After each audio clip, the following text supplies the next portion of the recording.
5 football dribbling habits you need to develop in 5 minutes, which means we're going to keep this video at about 5 minutes or less. Keep it succinct, so that's coming up next. Guys, also before we get started, if you do not have my free ebook, Game Changer, 33 Ways to Improve Your Game and Stand Out on the Pitch, what are you doing? Get that down below right now. So we're going to get into what each of these ones are. Make sure you're applying what I'm giving you if it applies to you, and you're getting out and practicing these things if you want to get better at this. So let's go, starting with number 1. The first habit is when dribbling at speed using the outside or top of your foot.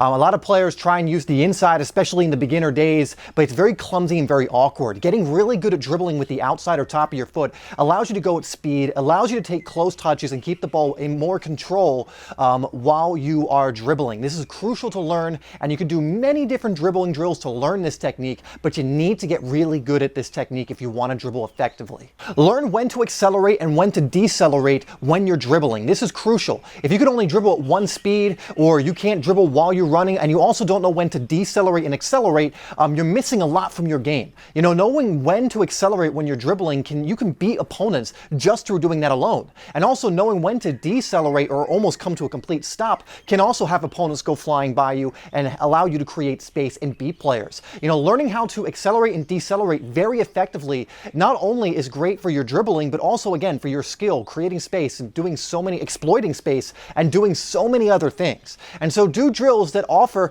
some things like that, coming to a standstill, coming or slowing down very quickly, and also accelerating very quickly. You know, drills where you're dribbling maybe a bit more in control and slowly, and then bursting with the ball and sprinting, and then coming a little more again to a slower dribble, and then bursting, changing directions, things of that nature. The third one is knowing how far or how close you need to keep the ball when dribbling. Again, we've gone over how to dribble closer in control and to push it. You know, a lot of players, they know, especially good players when it comes to dribbling, they know when to push the ball further out and stride onto it, and they know when to keep it close to them so that they can do a quick move, cut and change direction, or something similar. So know when to push the ball out in front of you and drive into that space, and know when to keep it close to you.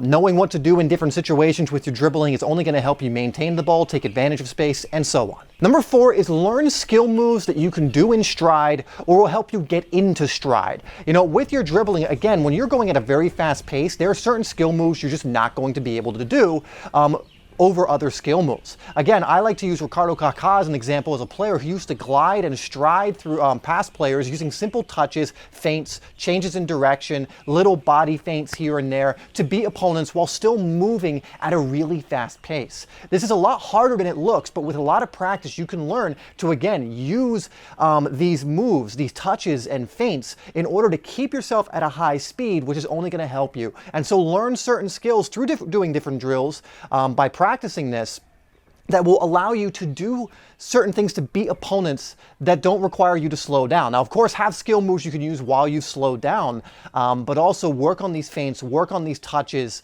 these clever touches, work on these areas so that you can beat opponents while still maintaining quite a good amount of speed. The 5th one is knowing how long to dribble. This comes down to decision making, because a lot of players either over dribble or under dribble. Yes, you can actually under dribble. Under dribbling to me is when you have the opportunity to dribble and it would help your team to do so, but you shy away from doing it because you're afraid. You don't want to take the risk. For example, like a winger won't attack the last man so they can get a cross in because they're afraid, because they're nervous or whatever else it is, when it would be highly advantageous for them to attack them, try and beat them, and then maybe get a corner out of it or put in a good cross.